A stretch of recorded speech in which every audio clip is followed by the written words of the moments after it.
നമസ്കാരം പ്രിയപ്പെട്ടവർ. ഇന്ന് മനോരമ ഓൺലൈനിൽ കണ്ട ഭയപ്പെടുത്തുന്ന ഒരു വാർത്ത ഞാൻ അതേപടി പ്രേക്ഷകരെ ആദ്യം വായിച്ചു കേൾപ്പിക്കാം. രക്ഷിതാക്കൾ അറിഞ്ഞില്ല, അർദ്ധരാത്രിയിൽ 16-കാരിയെ കൂട്ടിക്കൊണ്ടുപോയി ലഹരി നൽകി കൂട്ടുകാരിയും സംഘവും പിടിയിൽ. മാനന്തവാടി. രക്ഷിതാക്കൾ അറിയാതെ അർദ്ധരാത്രിയിൽ 16-കാരിയെ കൂട്ടിക്കൊണ്ടുപോയി ലഹരി നൽകിയ കേസിൽ 2 പേർ കൂടി അറസ്റ്റിൽ. അഞ്ചുകുന്ന് കല്ലിട്ടാങ്കുഴി ജനീലിയ 19 വയസ്സ്, കണിയാരം പാലക്കുളി പോത്തനാട്ടിൽ AV അജിത് 23 വയസ്സ് എന്നിവരാണ് ബുധനാഴ്ച അറസ്റ്റിലായത്. ഇതോടെ ഈ കേസിൽ അറസ്റ്റിലായവരുടെ എണ്ണം 6 ചൊവ്വാഴ്ച തൃശ്ശിലേരി മൂത്തുമാരി കണ്ണഞ്ചിറ വീട്ടിൽ റോബിൻ കെ ജോയി 20, മാനന്തവാടി സ്വദേശികളെ കല്യോട്ടുകുന്ന് ലിജു നിവാസിൽ അമൽ കൃഷ്ണ 20, കുറ്റിമുല വള്ളപ്പറമ്പിൽ KV ജിതിൻ 22, എടവക ചാമാടിപ്പൊയിൽ ചിറക്കൽ C അജിത് കുമാർ 23 എന്നിവർ ഈ സംഭവവുമായി ബന്ധപ്പെട്ട് അറസ്റ്റിലായിരുന്നു. ഈ മാസം 12-ന് അർദ്ധരാത്രിയിലാണ് കുട്ടിയെ വീട്ടിൽ നിന്നും കൊണ്ടുപോയത്. പിന്നീട് നിർബന്ധിച്ച് മദ്യം നൽകുകയും സിഗരറ്റ് വലിപ്പിക്കുകയുമായിരുന്നു എന്നാണ് വിവരം. തുടർന്ന് മാനന്തവാടി കണിയാരത്തുണ്ടായ അപകടത്തിൽ ഗുരുതരമായി പരിക്കേറ്റ കുട്ടിയെ അമൽ കൃഷ്ണയ്ക്കൊപ്പം കണ്ടെത്തി. കേസെടുത്ത് മാനന്തവാട് പോലീസ് പ്രതികളെ അറസ്റ്റ് ചെയ്യുകയായിരുന്നു. രാത്രി 11 മണിക്ക് പെൺകുട്ടി ഉറങ്ങാൻ പോയതായാണ് രക്ഷിതാക്കൾ പോലീസിന് നൽകിയ മൊഴിയിൽ പറയുന്നത്. രാത്രി 1:30-ക്ക് ഒരു ആൺകുട്ടി വിളിച്ച് മകൾക്ക് അപകടത്തിൽ പരിക്കേറ്റതായും മാനന്തവാടിയിലെ ആശുപത്രിയിൽ നിന്ന് കോഴിക്കോട് മെഡിക്കൽ കോളേജ് ആശുപത്രിയിലേക്ക് കൊണ്ടുപോയതായും ഫോണിൽ അറിയിച്ചപ്പോഴാണ് വീട്ടുകാർ വിവരം അറിയുന്നത്. അടുക്കളവാതിൽ തുറന്നിട്ടിരിക്കുന്നതായി ശ്രദ്ധയിൽപ്പെട്ടു. തുടർന്ന് ആശുപത്രിയിലെത്തി മകളെ കാണുകയായിരുന്നു. ഒരു പെൺസുഹൃത്തും 2 യുവാക്കളും ചേർന്നാണ് വീട്ടിൽ നിന്ന് കൊണ്ടുപോയതെന്നാണ് ആശുപത്രിയിൽ ലഹരി മയക്കത്തിൽ നിന്ന് ഉണർന്ന ശേഷം മകൾ പറഞ്ഞതായാണ് മാതാപിതാക്കൾ പറയുന്നത്. ചായ കുടിക്കാൻ പോകാം എന്ന് പറഞ്ഞാണ് പെൺസുഹൃത്ത് 16-കാരിയെ കൂട്ടിക്കൊണ്ടുപോയെന്നാണ് വിവരം. അപകടത്തിൽ കാലിനും മുഖത്തും സാരമായി പരിക്കേറ്റ കുട്ടി കോഴിക്കോട് മെഡിക്കൽ കോളേജ് ആശുപത്രിയിൽ ചികിത്സയിലാണ്. ഈ വാർത്ത പലവരും വായിക്കുകയും ഇതിൻ്റെ ആഘാതം നമ്മൾ ഓരോരുത്തരും അനുഭവിച്ചറിയുകയും വേണം. ഈ വാർത്ത പറഞ്ഞിരിക്കുന്നത് അതേപടി വിശ്വസിക്കുകയൊന്നും വേണ്ട. ഈ വാർത്ത പറഞ്ഞിരിക്കുന്നത് മര്യാദയ്ക്ക് വീട്ടിൽ ഉറങ്ങിക്കിടന്ന ഒരു പെൺകുട്ടിയെ ചില സുഹൃത്തുക്കൾ വന്ന് പ്രലോഭിപ്പിച്ച് ചായ കുടിക്കാമെന്ന് പറഞ്ഞ് തട്ടിക്കൊണ്ടുപോയി നിർബന്ധിച്ച് മദ്യം കൊടുത്ത് ലഹരി കൊടുത്ത് അപകടത്തിൽപ്പെടുത്തിയെന്നാണ്. അതങ്ങനെയല്ല. ഈ പെൺകുട്ടി സ്വമേധയായി ഇറങ്ങിപ്പോയതാണ്. 16 വയസ്സ് മാത്രം പ്രായമുള്ളതുകൊണ്ട് ആ പെൺകുട്ടിയുടെ വിശദാംശങ്ങൾ പറയാനോ അവളെ കുറ്റപ്പെടുത്താനോ നമ്മൾ ഒരുങ്ങുന്നില്ല എന്ന് മാത്രം. പക്ഷെ കേസാകുമ്പോൾ അങ്ങനെയാവില്ല. ആ പെൺകുട്ടിയെ നിർബന്ധിച്ചു കൊണ്ടുപോയി ലഹരി കൊടുപ്പിച്ചതാണ് എന്ന തരത്തിലായിരിക്കും കേസ്. ആരാണോ പ്രായപൂർത്തിയായ കൂട്ടുകാർ അവരായിരിക്കും പ്രതികളാവുന്നത്. ഞാനിവിടെ ആ ഇറക്കിപ്പോയവരെ രക്ഷിക്കാനോ ഈ 16-കാരിയെ ശിക്ഷിക്കാനോ വേണ്ടിയല്ല ഇടപെടൽ നടത്തുന്നത്. നമ്മളൊക്കെ ഗൗരവത്തോടെ കാണേണ്ട ഒരു വിഷയമാണ് ഇത്. ഈ മാനന്തവാടിയിലെ ഒരു വീട്ടിൽ സംഭവിച്ചതല്ല, നമ്മുടെയൊക്കെ വീടുകളിൽ സംഭവിച്ചുകൊണ്ടിരിക്കുന്നതാണ്. നമ്മളാരും അവർ അപകടത്തിൽപ്പെടാത്തതുകൊണ്ട് അറിയുന്നില്ല എന്ന് മാത്രം. നമ്മുടെ കാലം ഒരുപാട് മാറിയിരിക്കുന്നു. നമ്മൾ മക്കളോട് സൗഹൃദം കാണിക്കുന്നു. അവരെ വൈകുന്നേരം കുടുംബ പ്രാർത്ഥനയ്ക്കോ രാമനാമജപത്തിനോ അല്ലെങ്കിൽ സന്ധ്യാപ്രാർത്ഥനയ്ക്കോ ഒക്കെ കൂട്ടിക്കൊണ്ടുവരുന്നു. അതൊക്കെ കഴിഞ്ഞ് ഭക്ഷണമൊക്കെ കഴിച്ച് നമ്മൾ ഉറങ്ങാൻ കിടക്കുന്നു. മക്കൾ ഉറങ്ങി എന്ന് നമ്മൾ ഉറപ്പാക്കുന്നു. 10 മണി അല്ലെങ്കിൽ 11 മണിയാകുമ്പോൾ നമ്മൾ ഉറങ്ങിക്കഴിയും. നമ്മുടെ മക്കൾ മുറിയിൽ സുഖമായി ഉറങ്ങുന്നു എന്നാണ് നമ്മുടെ വിശ്വാസം. എന്നാൽ യഥാർത്ഥത്തിൽ രാത്രി 1 മണിക്കോ 2 മണിക്കോ നമ്മുടെ ഈ കുട്ടികൾ വീട് വിട്ട് പുറത്തു പോകും. മാതാപിതാക്കൾ സുഖമായി ഉറങ്ങുന്നത് വരെ അവർ കാത്തിരിക്കുന്നതാണ്. അവരെ കൊണ്ടുപോകാൻ പുറത്ത് ബൈക്കോ കാറോ ഒക്കെ ആയി അവരുടെ കൂട്ടുകാരും കൂട്ടുകാരികളും ഉണ്ടാവും. അവർ രാത്രിയിൽ ജീവിതം ആഘോഷിക്കുകയാണ്. വെളുപ്പിന് എപ്പോഴാണോ നമ്മൾ എഴുന്നേൽക്കുന്നത് അതിനും ഒരു 1/2-3/4 മണിക്കൂർ മുമ്പ് തിരിച്ചെത്തിക്കും. ഒരു 12 മണിയോടുകൂടി പുറത്തുപോയി ഒരു 4-4:30 തിരിച്ചു വരുന്നതാണ് പൊതുവെ കാണുന്ന രീതി. ഇത് ഏതെങ്കിലും ഒരു വീട്ടിൽ സംഭവിച്ചതല്ല, നമ്മുടെയൊക്കെ മിക്ക വീടുകളിലും സംഭവിച്ചുകൊണ്ടിരിക്കുന്നതാണ്. നമ്മളാരും അറിയാത്തത് അപകടം ഉണ്ടാക്കാത്തത് കൊണ്ട് മാത്രമാണ്. ഇവിടെ ഈ പെൺകുട്ടിയുടെ വീട്ടുകാർ അറിഞ്ഞത് എങ്ങനെയാണ്? ഈ പെൺകുട്ടിയുമായി പോയ ബൈക്ക് അപകടത്തിൽപ്പെടുന്നു.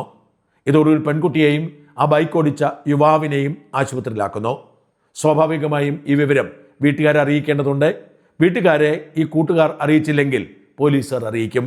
ഇങ്ങനെ പോലീസുകാർ വീട്ടിലേക്ക് വിളിച്ച് മക്കൾ അപകടത്തിൽപ്പെട്ട വിവരം അറിയിക്കുന്നത് ആദ്യത്തെ സംഭവമൊന്നുമല്ല. പലപ്പോഴും ഇങ്ങനെ ഇറങ്ങിപ്പോകുന്ന പിള്ളേർ അപകടത്തിൽ മരിക്കുന്നത് പോലും പതിവാകാറുണ്ട്. ജീവിതം ആഘോഷിക്കാൻ വേണ്ടി പാതിരാത്രിയിൽ ചുറ്റിക്കറങ്ങുന്ന മക്കളിൽ പലരും നമ്മുടെയൊക്കെ മക്കൾ തന്നെയാണ്. നമ്മൾ അവരെ കാണുമ്പോൾ ഏതോ തലതെറിച്ച പിള്ളേർ എന്ന് പറഞ്ഞ് ഒഴിഞ്ഞു പോകാൻ പാടില്ല. വളരെ സൂക്ഷ്മതയോടുകൂടി കൈകാര്യം ചെയ്യേണ്ട ഒരു വിഷയമാണിത്. നമ്മുടെയൊക്കെ വീട്ടിൽ സുരക്ഷിതമായി ഉറങ്ങുന്നു എന്ന് നമ്മൾ കരുതുന്ന നമ്മുടെ മക്കൾ തന്നെയായിരിക്കും തെരുവിലൂടെ ഇങ്ങനെ ചീറിപ്പാഞ്ഞ് നടക്കുന്നത്. അത്ര ശക്തമായ ലഹരി സംഘമാണ് നമ്മുടെ നാട്ടിൽ സജീവമായിരിക്കുന്നത്.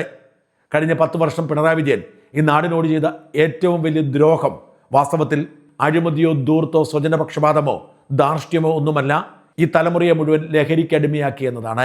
സർക്കാരിൻ്റെ ലഹരി വിരുദ്ധ ക്യാമ്പയിനുകളൊക്കെ ലഹരി കച്ചവടക്കാരായ പാർട്ടി പ്രവർത്തകർക്ക് പണമുണ്ടാക്കാനുള്ള കുറുക്കുവഴികളായിരുന്നു.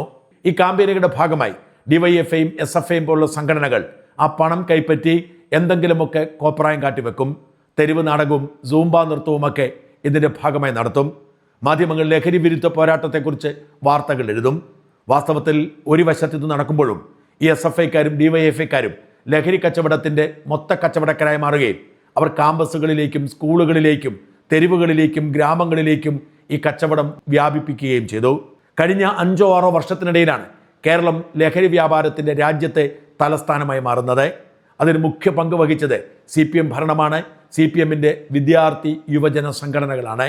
പല നേതാക്കളും ലഹരിക്കടിമകളായി ലഹരി കച്ചവടക്കാരായി എളുപ്പത്തിൽ പണമുണ്ടാക്കി. അഴിമതി നടത്തുന്നതിനേക്കാൾ എളുപ്പമാണ് ലഹരി കച്ചവടം.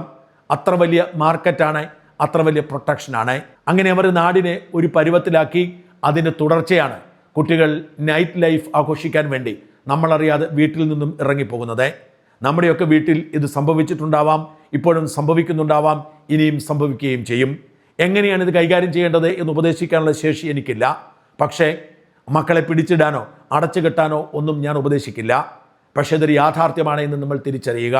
നമ്മുടെ മക്കൾ ഒരിക്കലും ഇതൊന്നും ചെയ്യില്ല എന്ന് നമ്മൾ പറയുമ്പോഴും അവരൊക്കെ തന്നെയായിരിക്കും തെരുവിൽ നമ്മൾ കുറ്റപ്പെടുത്തുന്ന ഈ പാറ്റക്കൂട്ടങ്ങളിൽ പെടുന്നത് എന്ന് മറക്കരുത്. നോക്കുക, കഴിഞ്ഞ ദിവസം പുറത്തേക്ക് വന്ന വാർത്ത. ഓപ്പറേഷൻ തൂഫാൻ എന്ന നിലയിൽ ആഭ്യന്തരമന്ത്രി രമേശ് ചെന്നിത്തല ഏറ്റവും പ്രാധാന്യത്തോടുകൂടി ലഹരി വേട്ടയ്ക്കിറങ്ങിയപ്പോൾ 2 മാസം തികയുന്നതിന് മുൻപ് ഏതാണ്ട് 10,000 പേരെ അറസ്റ്റ് ചെയ്തിരിക്കുന്നു. ഏതാണ്ട് 5,000-ലധികം കേസുകൾ രജിസ്റ്റർ ചെയ്തിട്ടുണ്ട്. നിരന്തരം നമ്മൾ ലഹരിയുമായി ബന്ധപ്പെട്ട വാർത്തകൾ കാണുന്നു. അതിഥി തൊഴിലാളികൾ തിങ്ങിപ്പറക്കുന്ന പെരുമ്പാവൂർ ലഹരി കച്ചവടത്തിൻ്റെ വേശ്യാവൃത്തിയുടെയും ഒക്കെ തലസ്ഥാനമായി മാറിക്കൊണ്ടിരിക്കുകയായിരുന്നു. പ്രത്യേക സംവിധാനം തന്നെ ഏർപ്പെടുത്തി പ്രത്യേക പോലീസ് സംഘത്തെ തന്നെ നിയോഗിച്ച് പെരുമ്പാവൂരിനെ മോചിപ്പിക്കുകയാണ് ആഭ്യന്തരമന്ത്രി. അതിനിടയിലാണ് നമ്മൾ പേരാമ്പ്രയിലെ ഒരു സ്കൂളിൽ നിന്നും ഞെട്ടിക്കുന്നൊരു വാർത്ത കേൾക്കുന്നത്. KC Keerthana, K Kavya, VP Neeshma എന്നീ 3 പെൺകുട്ടികളെ ലഹരി കച്ചവടത്തിൻ്റെ ഭാഗമായി പോലീസ് പിടികൂടുന്നു. ഈ 3 പെൺകുട്ടികളും പേരാമ്പ്രയിലെ ഒരു സ്കൂളിലെ BRC അധ്യാപകരാണ്. BRC ഒരു പ്രത്യേക പ്രോജക്റ്റാണ്. താൽക്കാലിക അധ്യാപകരാണ്. 12,000 രൂപ മാത്രമാണ് ഇവർക്ക് ശമ്പളം കൊടുക്കുന്നത്.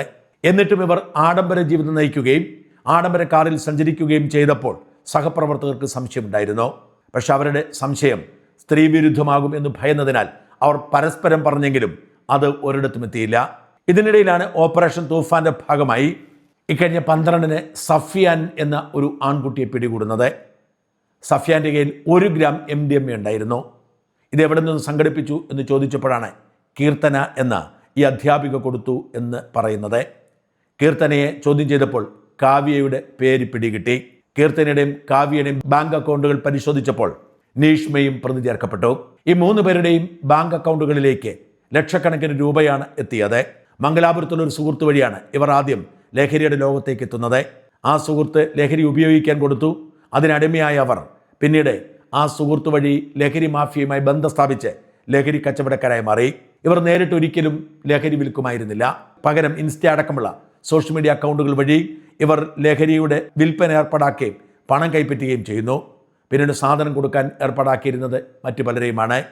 സ്കൂളിലെ അധ്യാപകരാണ്. ലഹരി വിരുദ്ധ സൂംബായിൽ നേതൃത്വം കൊടുത്തവരാണ്.